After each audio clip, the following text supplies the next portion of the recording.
단상 하나를 이렇게 썼었는데 거기에 마음에 많이 좀 돌아볼 수 있는 기회를 가졌습니다. 우리가 2년 반 동안 앞당겨진 한국교회의 그 방송 시스템, 그래서 이제 방송 예배가 범람하다 보니까 방송 예배에 길들여진 사람들이 이제 예배에 대한 이제 본질을 잊어버리는 것 때문에 고민하면서 원로 명예 교수가 장로로서 이 글을 쓰셨는데 마음이 많이 와닿습니다. 물론 어떤 사람들은 이제 코로나 이후에 좀 좋아지면 방송 예배 자체를 없앴으면 좋겠다. 사실 우리의 생각이죠. 젊은 사람들의 생각과 또 저 40대, 50대의 생각들은 틀립니다. 우리가 뭐든지 없애면 된다는 생각보다도 이제 우리가 어떻게 같이 살아야 된다는 고민하는 세대에 살면서, 그러나 분명한 것은 교회가 경영 철학과 교회가 조직 체계 속에서 세상의 영향을 받아와다가 이번엔 2년 반 동안 방송에 맞추어서 짜집기식의 예배가 되다 보니까 그 방송에 맞춰야 된다는 생각 때문에 기도도 짧아야 되고 찬송도 짧아야 되고 예배도 짧아야 되는 그런 것들이 기계화되어 가고 있는 모습들을 한탄하셨습니다. 그러면서 그가 신명기 27장 5절을 들어서 하나님 여호와를 위하여 제단 곧 돌단을 쌓되 그것에 쇠 연장을 대지 말지어다 라는 말씀이 오늘날 어떻게 적용되어야 될지를 고민하셨습니다. 저도 이 말씀 때문에 고민을 많이 합니다. 오늘날 하나님의 교회 예배가 그냥 순전하고 옛날처럼 그저 뜨겁게 기도하고 찬송하며 몇 시간이고 설교해도 될 텐데 요즘은 거기 기계화식이 되다 보니까 쇠 연장을 대는 시간이 많다 보니까 우리가 지금 다듬어진 예배를 자꾸 만들려고 하고 있습니다. 그러면서 그 원우연 장로님이 이렇게 얘기했습니다. 얼마 전에 예배당에 참석했는데 맨 앞에 앉아서 가누기 힘든 목을 지탱하면서 찬양하고 말씀을 아멘으로 받아들이던 송명희 씨를 지금도 마음속에 그리워지고 있다.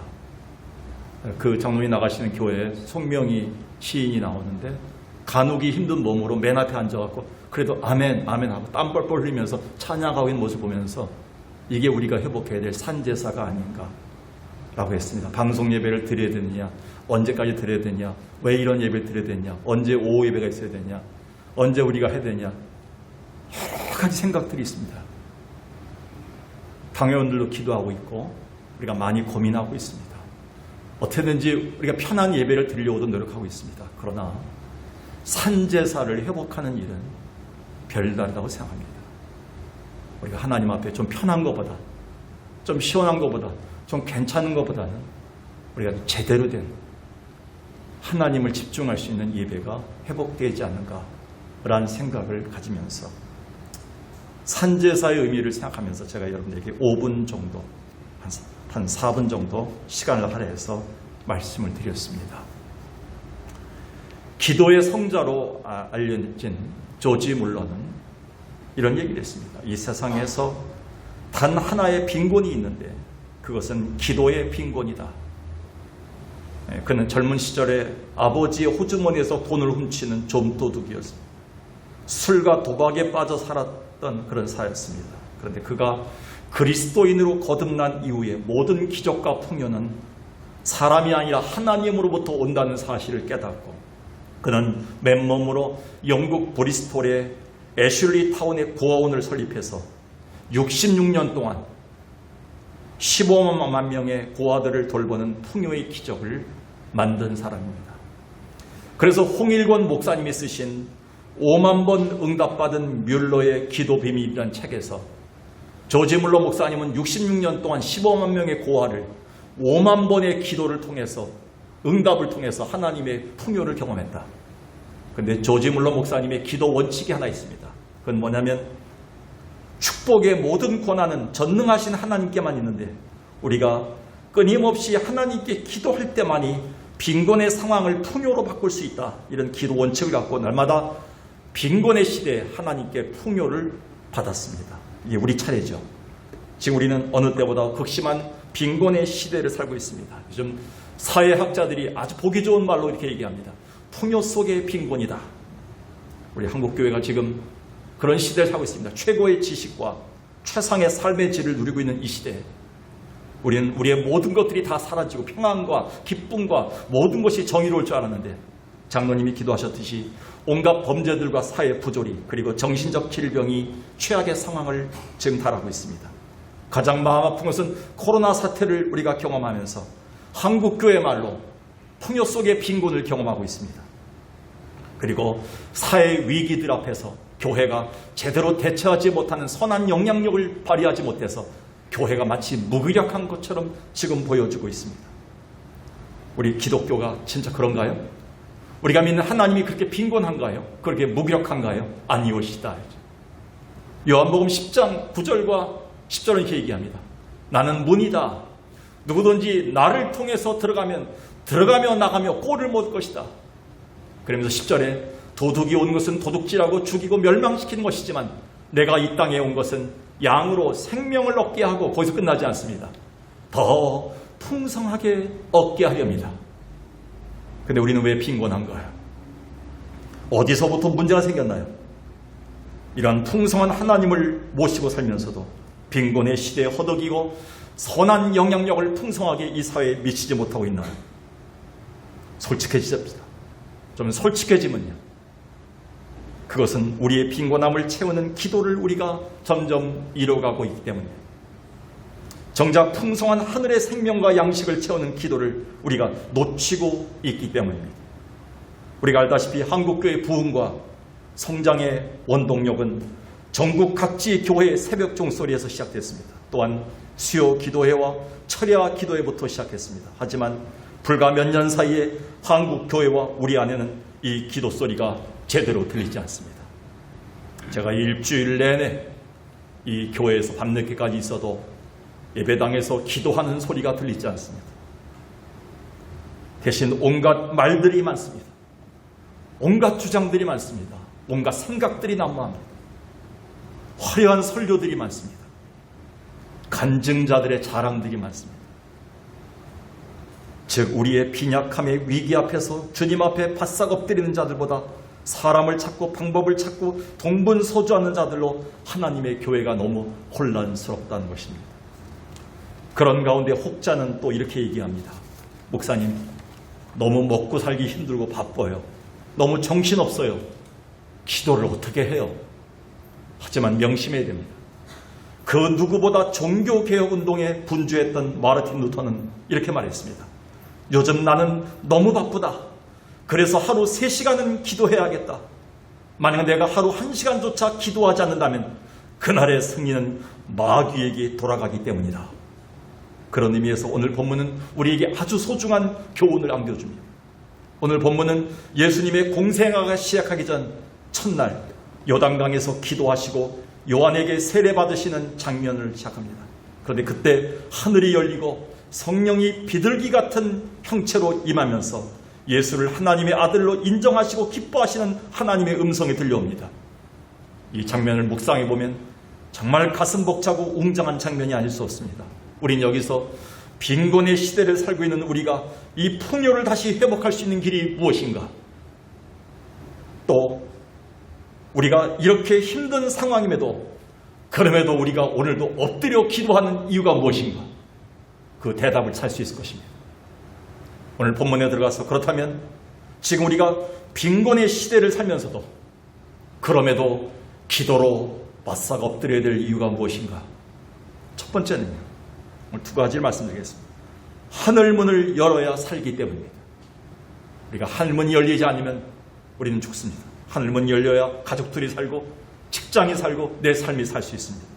21절 보겠습니다. 백성이 다 세례를 받을세 예수도 세례를 받으시고 기도하실 때 하늘이 열리며, 잘 보면 하늘문이 활짝 열린 때가 예수님이 첫 사역을 시작하기 전이라는 것을 우리는 중요하게 생각해야 됩니다.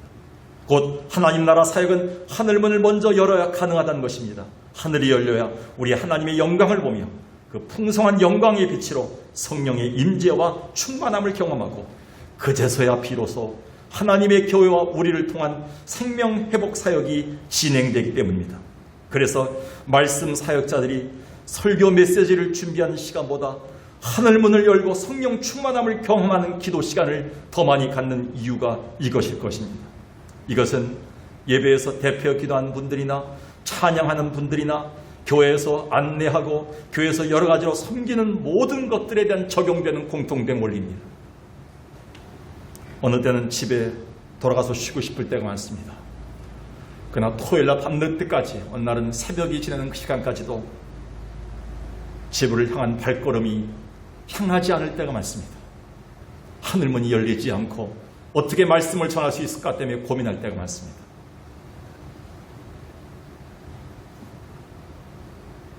특별히 바울은 갈라디아 교회에 편지를 쓰면서 갈라디아서 1장의 처음 5절에서 예수 그리스도의 은혜가 너에게 있을지어다 아멘 하면서 기도를 시작합니다.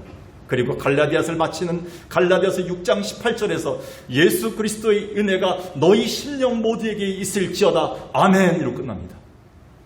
분열 많고 다른 복음으로 혼잡하고 수많은 말들로 시끄럽던 갈라디아 교회를 향해 편지를 쓰는 바울이 왜 처음의 시작을 기도로 열었으며 매 마지막 마무리를 기도로 마무리했을까요? 하나님의 교회 공동체는 기도로 하늘을 열을 때만이 해결될 수 있다는 사실을 보여주고 있습니다. 우리 가정의 모든 제 문제는, 우리 자식들에게 생긴 모든 문제는 하늘문이 먼저 열려야 해결될 수 있다는 사실을 주님 우리에게 깊이 교훈해 주고 있습니다. 따라서 오늘 본문에서처럼 주님은 공생의 사역의 시초의 요단강에서 그것을 보여주셨는데 당장 눈앞의 물질의 문제, 건강 문제, 인간관계의 문제를 구하기보다 우리의 주관자이신 하나님의 지식이 우선되어 하나님의 뜻을 이루기 위한 하나님 나라를 위해서 기도로 엎드린 것입니다. 그래서 신앙고백의 교회, 신앙고백 공동체의 예배는 주님께서 우리에게 이런 특권을 주셨다는 사실을 기억하셔야 됩니다. 마태복음 16장 15절에 주님은 베드로의 입을 통해서 이런 교회 반석의 고백을 받아내십니다. 너는 나를 누구라 하느냐? 주는 그리스도시요 살아계신 하나님의 아들이십니다. 아멘. 예수님은 이 고백 위에 반석 위에 교회를 세웁니다. 그러면서 이런 약속을 주십니다. 너희가 공동체로 모이는 교회에서 신앙 고백이 있는 이 공동체에서 누구든지 천국 열쇠를 가질 것인데 내가 땅에서 무엇이든지 매면 하늘에서도 매일 것이고 내가 땅에서 무엇이든지 풀면 하늘에서도 풀리리라. 어떤 가정에는요 너무 풀려서 너무 힘들어서 막을 사람이 없어요. 하나님 기도의 열쇠를 주셨다는 것이죠. 어떤 가정은 맺혀서요 더 이상 열지 않으면 힘든 가정, 그리고 삶을 지탱하기 힘든 가정들이 있어요. 그걸 열 수 있는 열쇠를 하나님의 교회를 통해 주셨다고 성경은 분명히 약속하고 있다는 것입니다. 우리가 알다시피 아담의 범죄로 인류에게 죄가 들어온 이래 인간은 사망과 저주에 빠졌고 사실 하늘 구원의 문이 닫혀 하나님의 은혜와 긍휼을 입을 수 있는 그 문이 열리지 못했습니다. 그런데 어느 누구도 열지 못했던 하늘 생명 구원의 문을 여신 분이 예수 그리스도가 아닌가요? 그래서 요한복음 14장 6절에 보면 예수께서 이르시되 내가 곧 길이요 진리요 생명이니, 이 성경 영어 성경이나 원어 성경을 보면 앞에 정관사가 들어갑니다. The light, the way, the truth. 다시 말해서 하나밖에 없는 길, 바로 그 길, 하나님이 제시하셨던 하나님께로 올라갈 수 있는 영원한 구원의 길, 그 하나를 열러 예수가 오셨다는 겁니다. 나로 말미암지 않고는. 그리고 13절에 너희가 내 이름으로 무엇이든지 구하면 그 길을 열게 할 것이다. 하나님이 약속하셨다는 겁니다. 14절에 보니까 내 이름으로 너희가 무엇이든지 구하면 내가 행하리라. 이 약속이 주님의 거짓말인가요? 한 번도 거짓말하지 않는 하나님의 신실하심을 통해서 우리에게 주신 약속의 문이 아닐까요? 오늘 우리는 누구나 다 인정하듯이 힘든 때를 살고 있습니다. 점점 세상이 풍요해지는 반면 우리의 마음과 일상, 영적인 영역은 점점 더 피폐해지는 빈곤의 시대를 살고 있습니다. 그래서 우리는 그 무엇보다 엘리야처럼 하늘 문부터 여는 연습을 해야 됩니다. 즉 하나님의 뜻을 아는, 하나님의 지식으로 다시 가득 차는, 우리의 모든 것들이 하나님의 은혜로만이 열리는 그 풍성함을 다시 경험할 수 있습니다. 그것은 바로 기도입니다. 이 세상에 그 어느 것도 우리에게 참 평안과 풍성한 생명을 주지 못하는데 하늘문을 열 때 우리에겐 우리가 원하는 그것을 줄 수 있다고 주님은 약속하기 때문입니다. 그래서 야고보서 5장 17, 18절에 주님은 이렇게 교훈합니다. 야고보를 통해 엘리야를 보냐. 엘리야는 너희들보다 더 성질이 못할 수도 있고 똑같은 성격일 수도 있고 너희와 비슷한 사람일 수 있어. 그러나 엘리야의 기도도 들어줘서 하늘문을 열어서 비를 내리지 않았느냐. 엘리야가 기도할 때 비를 막아주지 않았느냐. 그런데 너희가 왜 하나님 앞에 기도에 무릎을 꿇지 못하느냐라고 주님은 책망합니다. 올 하반기를 시작하면서 어떤 분은 나쁜 습관과 게으름을 끊으려고 기도합니다. 어떤 분은 언어 폭력을 끊으려고 기도합니다. 말만 하면 자꾸 욕이 나옵니다. 자꾸 언어로 사람들을 힘들게 만듭니다. 이번엔 끊게 앞서서 술, 담배를 끊으려고 결단을 합니다. 그런데 자칫하면 박사학위 더 받을 수 있어요. 그런 사람들이. 결단 박사. 결단 박사는 매년마다 해요. 매 분기마다 결단 박사가 생겨요. 오늘도 이렇게 결단하겠습니다. 끊겠습니다. 이렇게 하지 않겠습니다. 결단 박사학위만 받는 것이지 결코 끊지 못합니다. 그러나 오늘부터라도 우리가 기도로 엎드리며 하늘문이 열려야 좋은 것들을 내려주시고 하나님의 좋은 은사를 통해서만이 막아주시고 풀어주시고 너에게 채워주신다고 약속하지 않습니까? 야고보서 1장 5절에서 이렇게 얘기합니다. 너에게 지혜가 부족하거든 너희 모든 사람에게 후히 주시고 꾸짖지 아니하시는 하나님께 구하라. 그러면 주시리라. 잘 보십시오. 후히 주시고 꾸짖지 아니하시는 하나님을 한마디로 얘기하면 뭡니까? 풍성한 하나님이에요. 하나님의 풍요예요. 풍요의 하나님의 은혜를 너희가 풍요의 은혜를 받지 않느냐. 은혜를 받지 못하고 있다는 겁니다. 근데 17절에 온갖 좋은 은사와 온전한 선물이 다 위로부터 빛들의 아버지께로 내려온다. 여러분, 우리가 받는 것들은요, 금방 바래는 것들이에요. 금방 상하는 것들이에요. 금방 녹슬는 것들이에요. 없어질 것들이에요. 우리가 가지고 있는 것은 그리 좋은 것은 아니에요. 반짝이지만, 맛있지만, 유혹하지만. 그런데 하나님이 하늘로부터 내려오는 것들은 썩지 않고 영원한 빛들의 아버지가 주시는 빛이 되는 것들이에요.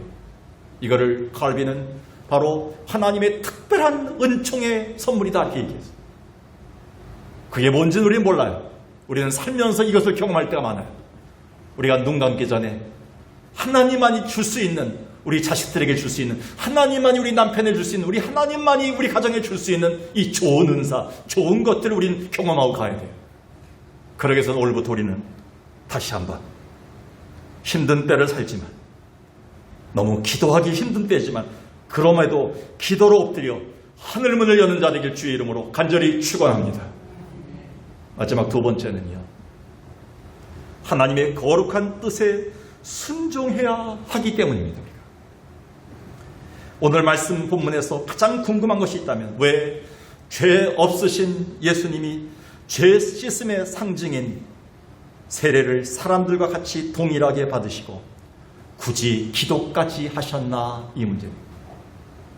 21절 다시 보니까 백성이 다 세례를 받을세 예수도 세례를 받으시고 기도하실 때 하늘문이 열리고 예수님은 세례 받으면서 기도하시며 바싹 엎드립니다. 물론 이 순간 누구보다 가장 놀랐던 사람이 누굴까요? 요단강가에서 세례를 집례하던 세례 요한이었습니다. 그러나 그 순간 세례 요한은 그 세례를 받기 위해서 줄을 서 계시는 예수님, 그리고 자기에게 다가오시는 그 예수님을 통해서 이사야가 그 옛날에 예언했던 어린 양 메시아의 모습을 발견한 거예요. 아, 바로 저분이 이사야가 수백 년 전에 예언했던 메시아, 우리 인류의 모든 죄 질고를 지고 가실 그 메시아 예수 그리스도구나. 그러면서 그는 요한복음 1장 29절에서 이렇게 얘기합니다. 보라, 세상 죄를 지고 한 하나님의 어린 양이 내게 오는도다. 수백 년 전에 예언했던, 선자들이 예언했던 그 메시아가 내 앞에 온다. 그리고 34절, 내가 보고 그가 하나님의 아들이심을 증언하였노라. 여러분, 이 장면은 물론 예수님이 자기의 죽음으로 말미암아 구원받게 될 백성들과 자신을 동일시하는 겸손함의 극치였지만 그 무엇보다도 예수 그리스도는 하나님의 뜻에 순종함으로 하나님의 의를 이루고 하나님의 뜻을 이루는 세례받는 장면이었습니다. 다시 말해서 예수님의 이런 행위는 구원의 놀라운 계획을 행하시는 하나님 아버지의 거룩한 뜻에 순종하는 온전히 복종한 장면이었던 겁니다. 그래서 이 세례와 기도 사건 이후에 예수님의 행적을 보면 만만치 않습니다. 광야에서 40일 동안 마귀 시험 받습니다. 나사렛 고향에서의 사람들의 배척을 받습니다. 귀신 들린 사람들과 싸웁니다. 각종 병든 사람들을 치유한 일로 바쁩니다. 이 정도만 되면요, 무너질 줄 알았어요. 예수님이 불평하고 떠날 줄 알았어요. 근데 그것을 인간 예수가 어떻게 감당할 수 있었을까요? 즉 그 모든 일과 사건 속에는 거룩한 하나님의 뜻이 있었기 때문에, 자기 야망이 아닌 아버지의 거룩한 구원 계획이 담겨져 있었기 때문에 그 뜻을 이루기 위한 순종으로 그는 기도하면서 이 일을 시작했다는 겁니다. 그 뜻을 이룰 수 있는 힘은 기도에 있다는 것을 예수님은 친히 보여주셨다는 겁니다. 따라서 주님의 행적을 보면 자기 아직과 야망을 꺾는 기도의 순간들이 계속 나옵니다. 누가복음을 연구한 사람 알겠지만 누가복음을 기도의 복음이라고 얘기합니다. 누가복음에는 열 몇 군데 보면요, 예수님이 어떤 일을 행한 다음에 위기 때, 마음이 불안할 때, 그리고 자기가 인기가 올라갈 때, 어느 때는 수없이 무너질 때, 예수님은 어떤 순간에서도 그는 한적한 곳으로 혼자 가셨어요. 왜 그랬을까요? 누가복음 곳곳에 등장하는 예수님의 히든 프레이어, 예수님의 숨겨진 기도의 장면을 볼 수가 있어요. 오늘 한 군데 보겠습니다. 누가복음 5장 15절에 보니까요, 예수의 소문이 더 퍼졌어요. 수많은 무리가 말씀도 듣고 자기 병도 고쳤어요. 그리고 많은 사람들이 모여들었어요. 여기까지만 되면요, 저는 집 짓고요, 앞에다 연보암 갖다 놓고요, 간판 하나 달고요, 교회 하나 따로 세워갖고 교주가 되고 싶었어요. 예수님도 인간이었기 때문에 이런 야망이 있었을 거예요. 힘들게 살지 않고. 그런데 예수님은 어디 갔으면 물러가사 한적한 곳에서 기도하시더라. 왜 그랬을까요? 누구의 뜻을 알기 위해서. 자기를 보내신 하나님의 거룩한 뜻을 아는 게 먼저 필요했어요. 그래서 마가복음에 보면 예수께서 새벽 오히려 미명의 한적한 곳에 기도하는데, 베드로가 아침 잠에서 일어나서 예수님을 찾아서 산에 올라가서 예수님 만납니다. 그리고 흥분해서 이렇게 얘기합니다. 예수님, 이 동네에서 예수님의 소문이 너무나 많이 퍼졌고 많은 사람들이 오늘도 예수님을 보러 온다고 하는데 우리 인기가 많이 올라갔습니다. 이제는 먹고 살게 되었습니다. 얼마나 좋을까요? 예수님, 여기서 며칠만 더 있게 하옵소서. 그때 예수님이 이런 방구로 자릅니다. 오늘 기도해 보니까 다른 마을에 가서도 하나님 나라의 복음을 전해야 되겠다. 그리고 떠나십니다. 하나님 뜻이 자기의 야망과 생각보다 앞설 수 있는 것은 기도의 힘입니다. 많은 사람들이 얘기합니다. 교회가 이랬으면 좋겠다. 우리가 이것도 해주십시오. 이것도 해주십시오. 이렇게 말이 수많은 사람들이 얘기하는 것이 교회이기 때문에 당회를 세우고, 그 당회를 통해서도 힘들 때 하나님께 기도합니다. 교회는 300명이 있는 것이 아니라 300의 소리가 있는 거예요. 교회는 200명이 모는 것이 아니라 200의 소리가 있는 것이에요. 여러분들 자식 키워서 알겠죠? 자식이 다 다릅니다. 그런데 어떻게 할까요? 가장 간단한 건요, 하나님 아버지, 이 교회 주인이신 하나님의 아버지의 생각이 뭐냐를 묻는 시간이에요. 기도부터 하시고 오세요. 기도부터 하고 얘기하세요. 기도부터 하고 같이 나누세요. 아버지 하나님의 뜻이 무엇인지를 먼저 생각해야 돼요. 여러분의 생각, 여러분의 요구, 여러분의 마음, 여러분의 감정, 그것보다 더 급한 것은 아버지 하나님의 교회를 향한, 우리 가정을 향한, 우리 자식들을 향한 하나님의 거룩한 뜻이 있다는 거예요. 그 뜻을 아는 작업이 기도예요. 주님은 그것을 우리에게 보여주셨다는 것입니다. 그래서 주님은 공생의 말기에, 예수님의 공생의 처음에 요단강에서 세례받으실 때 기도하시면서 하나님의 뜻을 하셨던 것처럼 그는 공생의 말기에 심한 갈등을 했습니다. 십자가 앞에서. 어떻게 하셨습니까? 어떻게 이기셨습니까? 마태복음 26장 39절에 보니까 제자들을 데리고 산으로 올라갔습니다. 조금 나아가서 얼굴을 땅에 대시고 엎드려 기도하여 이르시되, 아버지의 될 수만 있다면 이 십자가를 안 지고 싶습니다. 이게 인간의 솔직한 마음이에요. 근데 기도 후에 예수님은 이렇게 얘기해요. 그러나 나의 뜻대로 마옵시고 아버지의 뜻을 이루어 주옵소서. 십자가 지겠나이다. 벌떡 일어났어요. 어느 때 너무 힘들 때는요, 천마산 기도원, 청계산 기도, 변화산 기도원에 올라가서요, 그냥 앉아서 이렇게 대표 기도하듯이 우리가 전능하시고 능력이 많으시고 이런 시간이 없더라고요. 그냥 올라가자마자 땅에 엎드려서 풀에 문지르면서 얼굴을 주여 주여 주여 어떻게 하겠습니까? 천부여 의지 없어서 그 기도밖에 안 나오더라고요. 그럴 때 하나님의 뜻이 무엇인지를 비로소 알게 되더라고요.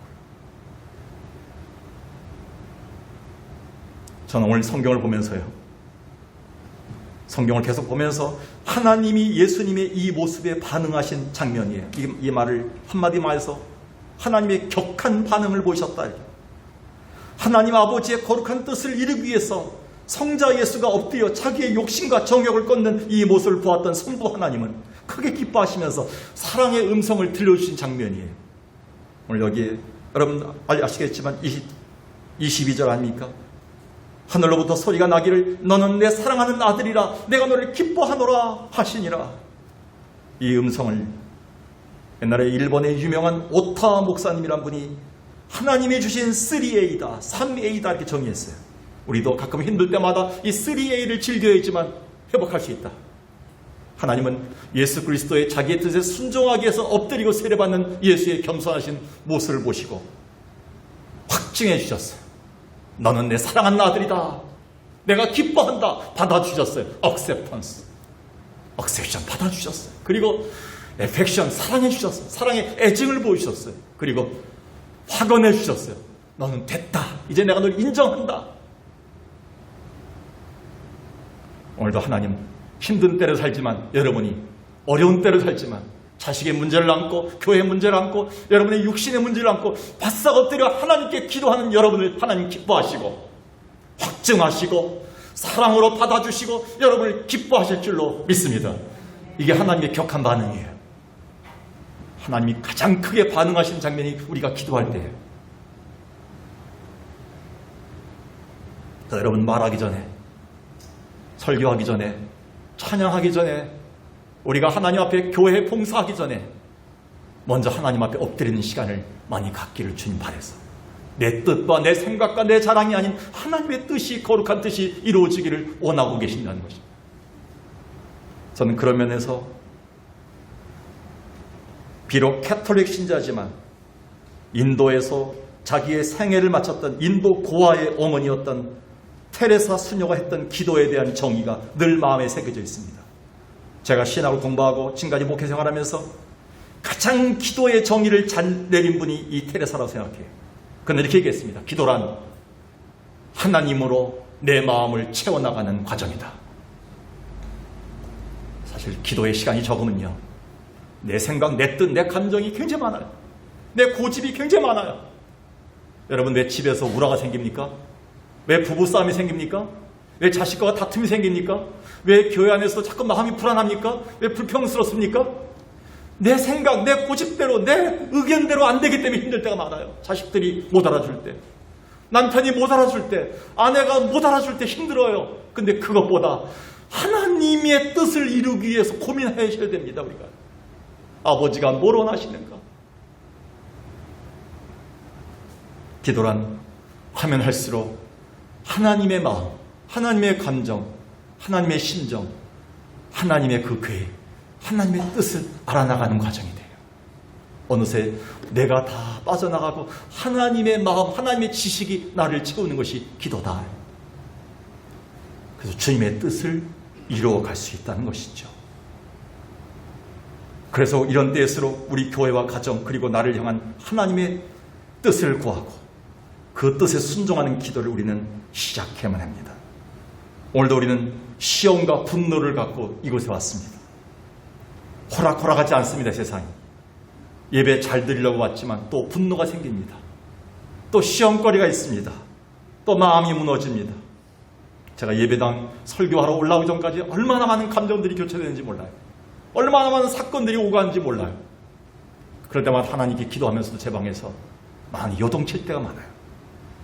그러나 그때마다 하나님이 거룩한 빛을 하늘로부터 온갖 좋은 것과 좋은 은사를 내려주셔서 빛을 비춰주셔서 그 길을 열어달라고 기도할 수밖에 없는 것입니다. 오늘 여러분 어두운 때를 살면서 주님의 기도로 주님의 빛의 인도를 받는 여러분 되기를 주의 이름으로 축원합니다. 기도는 우리의 한시 빛으로 인도하니 앞이 깜깜할 때 기도 잊지 마세요. 1절만 부르겠습니다. 오늘 집을 나서 기도했나요? 오늘 바른 정리에 호소했나요? 기도는 우리의 안식 빛으로 인도하니. 마음을 다스려야 됩니다. 기도만이 하나님의 마음, 하나님의 생각, 성령의 손길을 받을 수가 있어요. 기도하지 않고 말하지 마세요. 기도하지 않고 살지 마세요. 기도하자는 우리의 감정이 나옵니다. 오늘 주님 앞에서 오늘 우리는 이 말씀을 봤습니다. 여전히 풀리지 않는 인생의 문제들을 감고 우리는 오늘도 이 말씀을 받았습니다. 코로나 사태에서 지난 2년 동안 우리가 경험했듯이 눈에 안 보이는 작은 바이러스 앞에서 우리가 속수무책인 나약한 우리를 봤습니다. 아픈 남편, 아내, 부모, 자식을 보면서도 어찌할 바를 모르는 연약한 자임을 우리는 보았습니다.